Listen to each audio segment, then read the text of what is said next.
increment That's based. true. It doesn't really matter. You're going to pay it either way. So then, if that's true, Bill, if that's true, then are we going to come under the same scrutiny on Hallie coming in and saying, well, this didn't do anything to improve the, it shouldn't be It an shouldn't issue. matter. No, It shouldn't matter. Yeah, but it's not in here. The Hallie's input is not in here. Yeah. And what There's you also nothing in have to here about understand Hallie approving this. is Hallie's input helps your case. Because the issue we had is, wait a minute, before we just approved a facade improvement. You've come up with bills that go beyond facade. Now we're scrutinizing them to see if that ought to be part of the program. And we look at what Hallie says, and she says, hey, the stuff that went on the inside is a substantial benefit to the TIF district. So we're saying in your interest. I misunderstood. Yeah. Right, and I misunderstood. And I'm sorry about that. I may be wrong, but what her input is only input. We still have the control of we still have we voted. It was an input that we needed to observe and discuss, but we still have the power to make the decision. But yeah, Jeff, in this I case, misunderstood. I thought you were saying that there were things in those bills that we wanted to pay the lesser of. And if you yanked out $6,000 between Butchin and Howell, then we're down to 28 of bills. I certainly could have submitted more bills to you if you needed more bills.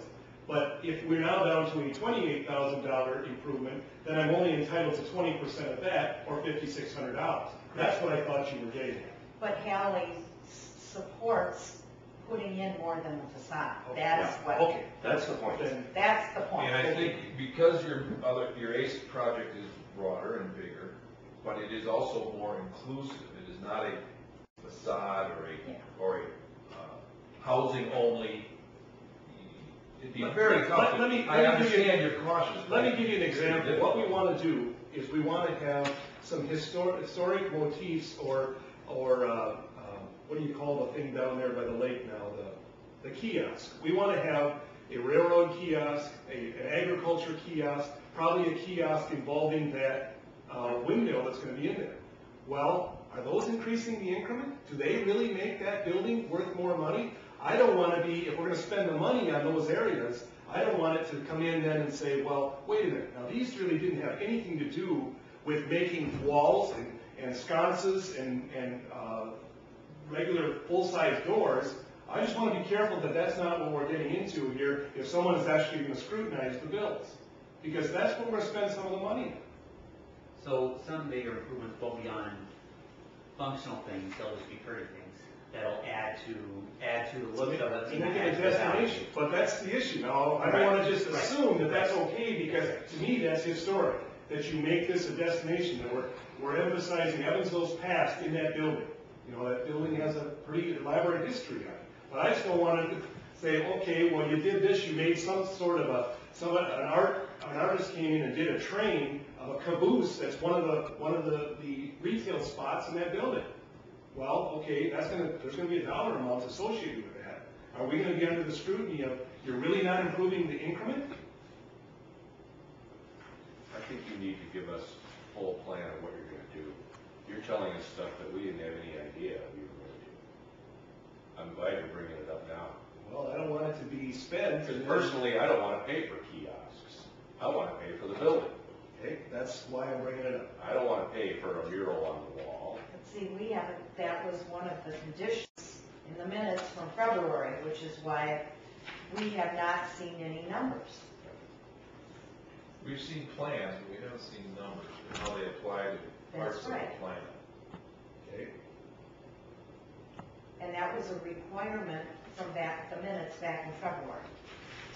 So I don't think we're going to settle this number 2 tonight. I'm glad you raised the issue. I think it's going to be something that's going to need some more discussion, but we're going to need a lot more information from you about what you intend to do with the building. Jeff, would you consider that this windmilling that you put in there, would that be considered part of the $2 million to improvements, or would that be I sure to thought so. 25%? We paid a bulk of the cost to get it in there. Yeah, I would think that it is, yeah. But I'm speaking only on behalf of 25%, because I'm only in the corner interest in this thing. pay it out of my pocket, I really don't wanna pay for that windmill out of my pocket. It seems like to me. Well, wait a minute. I paid for part I of it, paid we a paid part of for that part out of of my it. pocket. I paid $1,000 toward that baby. Yeah. So do we. Okay, so, but we paid. Throw my name in the hat for reimbursement too. And it's owned by Evansville Community Partnership. Yeah. Well, I think you're way off base on that. Yes, Dave. Yes, I think it's clarified now. I was at the meeting, you talked about 25% of the $1.9 million. I don't think the minutes really display what dialogue there was. It was a really wild dialogue about this. I remember myself or Mason asking, is this a blank check or not? And the answer was, no, it's not a blank check, it's $455,000. Now, is it 25% of whatever the end project cost happens to be? Jeff seems to think he doesn't want to be scrutinized, that we're just going to present the bills. But obviously there are items here that would raise that value up beyond what the scope of the RDA would think was going to be the original amount. So is it a blank check, or do you have a certain dollar amount that you, it appears to me that you're saying it's 25% of whatever the project cost ends up being. Is that correct? We haven't gotten to that. You haven't gotten to that point. What we're talking about now are what are eligible. What are eligible? Right. And if it were 25% of the project costs, that begs the question, what are the project costs? Okay. That was my understanding that we were gonna do 25% of the project costs. And there's Windmills included. well, No. no. Well, it seems like to me, you would look at items that make permanent improvements to the building that would cause value. Which the windmill, It seems like to me. because it's personal property, not owned by the developer. That's what I would think too. And it's not, and particularly if it's not owned by the, But, by the, What percentage of the windmill is owned by ECP? 100. what, we bought it for 10,000 or ECC bought it? 16. 16? yeah. It's owned and then it's, there was a, Has there been anything, we created a contract is there Let's one? not get off on Yeah. that. But we'll be here all night. So Let's we not talk about I think the we need. Okay. I think the windmill's a very unique situation that is owned by somebody. Yeah, so let's not talk about that. But I think there's some gray area to kiosks that would create value to the image and presentation of the building. But then, is it debatable that it is I don't know, maybe it has to do with how you would build the kiosks. If they were built into the wall, Yeah, as that's opposed to a thing that rolls around. And you could move and put them in your house if you're having something or something. You know, it's. We are gonna settle this tonight. You need to come forward with costs and plans showing us how you're gonna spend the money. That will help us refine, and then we can debate the design as Yeah, I applies want to to sit the here and talk cost. about it all night, gentlemen. We'll be here till midnight. Right. Personally, I'd rather be in bed. Well, I think you're right, we need to see the item, the cost, and then at that time debate whether it's well, no, but then, the only issue I see here is we moved this meeting up in the month because we needed to, are we gonna withhold doing what we needed to do because of a timetable? This has to go to an attorney to be fleshed out. All we're doing is looking at it, we're adding or deleting anything that we see here that we think is missing or we don't want. I guess I'm trying to clarify that I thought there was some other grant or some other part of this that we had to pass something in a timely There's a fashion. resolution that can be passed by you to put in an application for a block grant. It's just a resolution that's required to put in an application.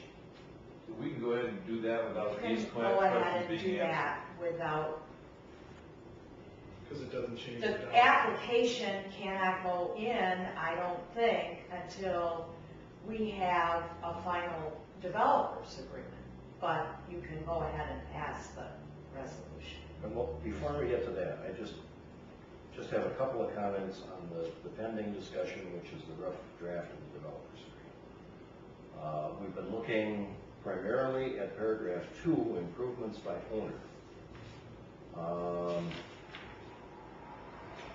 worded in terms of improvements, which I think is important, because as I understand the development of the discussions between the developers and the city, the developers are not looking to be reimbursed for any portion of the acquisition cost. They're only looking for reimbursement of some portion of the improvement cost. That's true. That's correct.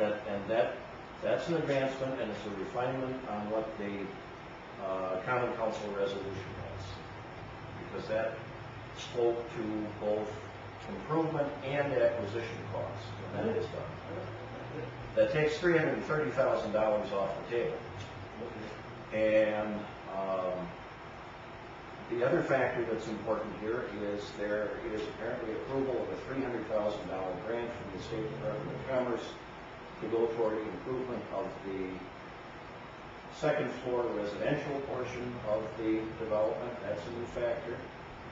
And what I want to indicate to Jeff and the developers is that I am certainly viewing favorably the continuation of our 25% commitment to the improvement costs. Notwithstanding the fact we've gone beyond $1.9 million, we're just slightly above $2 million now.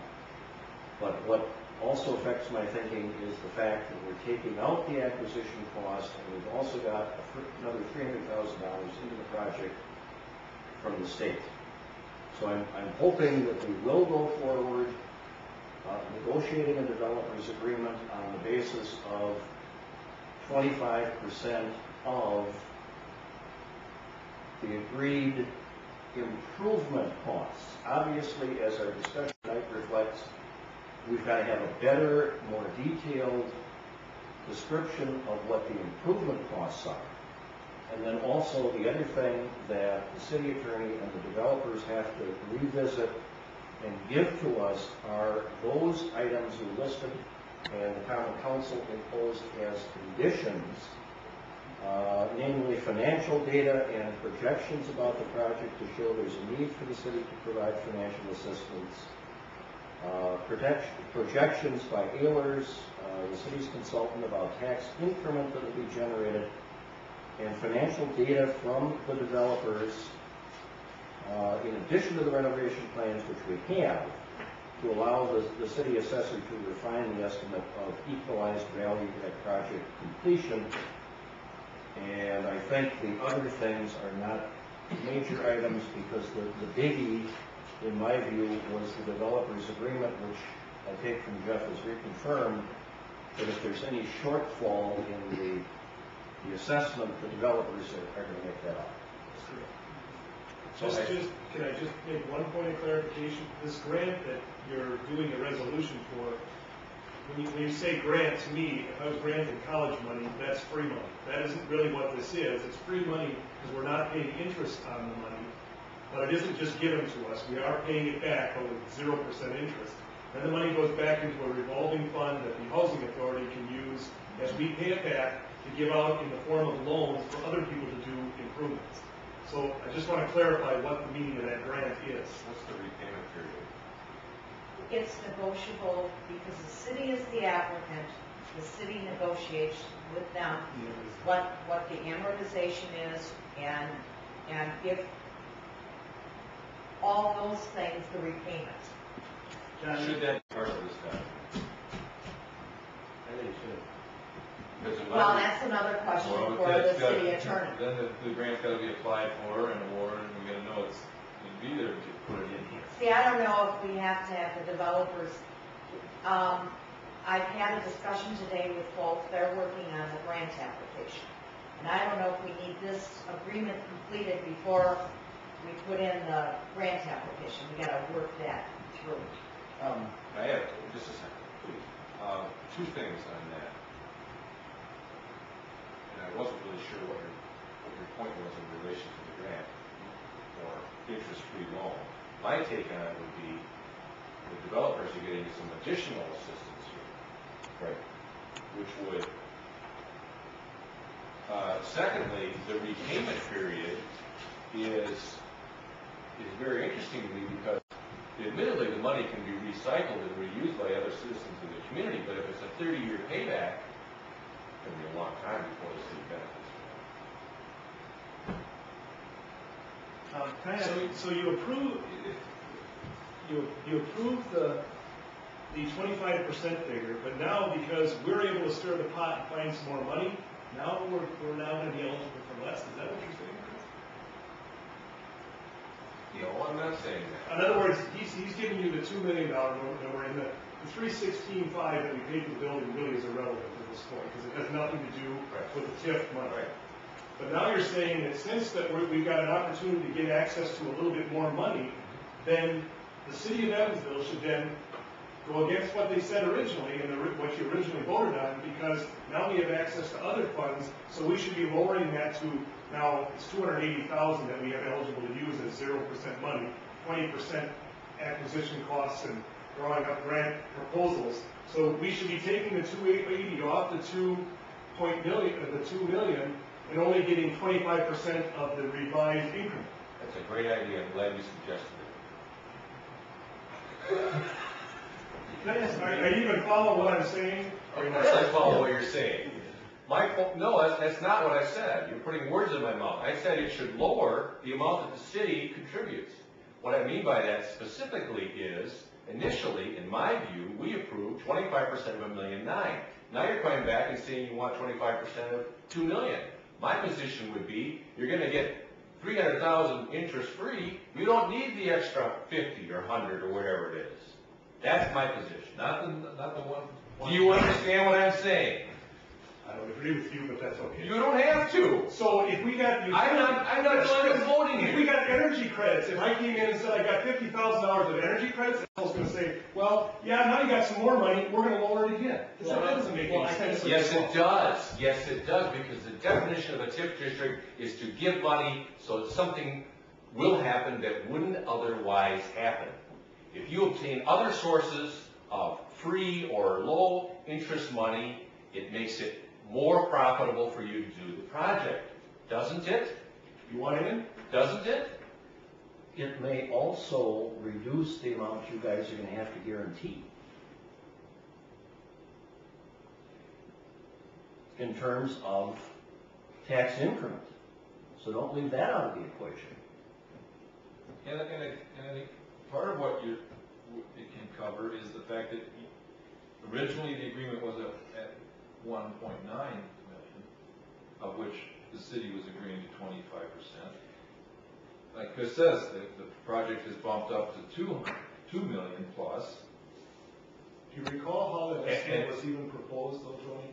Roger wrote down 6 or 8 numbers of what these things are going to cost. That's what we based that 1.9 on. It was strictly a guess. But I think some of these other opportunities can help cover that above and beyond the 1.9, which the city may still be in for.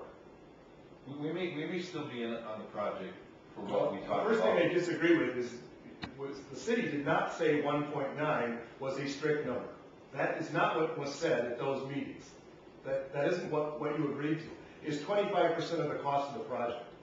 Bill, you kind of said you recall that. That's what, somebody came, we looked at each other at that meeting and said, really? Paul Brunzel and I and Roger were sitting here, and someone said, well, I think we should agree to 25% of the project, notwithstanding the value or the price of the structure itself. And then you're gonna pay the difference on your assessed value. Correct.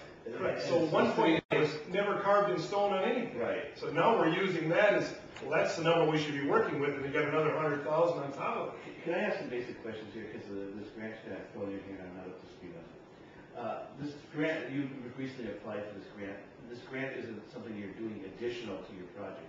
You're not adding $300,000 to your project, correct? No, you look for every source of money you can So find. this is a source of money that you've identified that will help pay for this particular project. Absolutely. Okay, now if you look at this, what they did is, so this is, we're making an investment in this company that you formed, right? This is a company? Right. Okay, the city's gonna make an investment in this company. And if they found an extra $300,000 in a grant, that just makes this investment more of a success, or a chance of success going up. So, I look totally in favor of this. Now, regarding taking this down from the increment, I don't know about that. I think that you know, if it's $2 million, we agreed on 25%, we agreed on $500,000. Now, if he's found somewhere else for $300,000 to help him pay it off, well, that's good for him. You know, it's good for him. He's found another source of stream. If he finds energy credits or whatever, you know, that helps those guys out. Anything that helps these guys become successful, this project becomes successful, is a good thing to the city of Evansville. Yeah, Jeff, we're certainly not trying to discourage you from going out and getting these other dollars, because the other dollars reduce the risk to you and the risk to the city. Exactly. But I don't know that we're necessarily saying that if you can find $300,000 through a grant, then we're gonna reduce what we're gonna put in by an equal amount. I hope that's not what you're saying, because you got historic tax credits too, it's substantial, it's the only way. Every time you come up with other money, we back out a little bit. That's what it feels like, that's. Well, but the whole issue is, this is a $2 million plus project. Where is the budget? These people, That's true. this is city funds, you've got to come in with the budget, these people have got to work from a budget. So that's the first thing. You said it yourself, Roger came in and wrote down 8 numbers. Those are the last numbers we saw. Those are the last numbers this committee A year has ago. seen, and you're wanting them to give you $500,000. Come in with the budget, that's what, it's requested. That makes perfect sense, I don't disagree with that. I thought Roger had been presenting all the way along, because he met with Schweckney, what was that for? He just met with him a month ago, I scheduled a meeting. He brought in site plans. It's all part of the process, because Yeah, planning has to know, and You must get a budget, you got a number down to the dollar here. Yeah. You know what I mean? You know, 1,122, that's something. of the 4 people, obviously you're involved, obviously Roger's involved. I don't know who the other 2 are, but I think you need to create the budget, the cost per items, and have as many of those 4 people here as you can, so that whatever parts they play, they maybe have the answers you don't have. Okay, so where are we at tonight on this resolution? That's what we're trying to get through to begin One with. resolution is that we recommend to the council, as did economic development, to pursue that grant, right? Yeah, I think And that's not anything that we can't do tonight, correct. because of what we don't know. right, it's a resolution, it's required by the Department of Commerce, by the council, with this recommendation, so that we can submit the application. And item B of, part B of item 5 was to discuss this rough draft of which we have done and have made recommendations. So then we can move on from B and we can go to 6 and make a Well, motion. except- Whoa, we haven't gone through the draft. No, we haven't got to the draft yet, we agreed. We got hung up on number 2. Yeah. Does it make, well, okay, we can go on. It would seem like since number 2 can't be resolved, I guess, yeah, we could resolve some of the other things. So let's go. Well, but basically, I think we left number 2 as we need a better definition Yes, right. of what an improvement is and things like that. And I'm not sure what the best language of that would be. And that's what Chris is pointing out. And maybe we should ask a lawyer to help us out with that language. But you're right, we do need to go on to 3, 4, 5, 6. All right, so are we agree we can go on to the paragraph 3? Yeah, I mean, I think 3 to me is the crux of the whole thing. Okay, so the way it's written, it's 25% of the current estimated project cost. I don't know where this $1,122 came from. Yeah, I know, but Where did that The come only numbers that I got were numbers that were submitted to the Department of Commerce, and that's where that number came from. for your grant. Is this the number, Jeff? You know? It's close. I don't have the specific dollar amount, but it's close. That's the only number I had, which was from when they met with the Department of I Commerce. presume that's our estimate, I don't know why it would be different than what that number is that you got from the Commerce grant application. We had to move on from number 2 because of an issue that proceeds to number 3. I think we have to move on from number 3 for the same reasons. We can show on this particular document that number needs to be filled in before the city council reviews this for voting. And I don't think that's a problem. I'm sure you're gonna bring in your budget shortly, and then we'll, at the next meeting, if you bring your budget in, we'll put those numbers right in here. Okay, but let's, do you want to settle right now,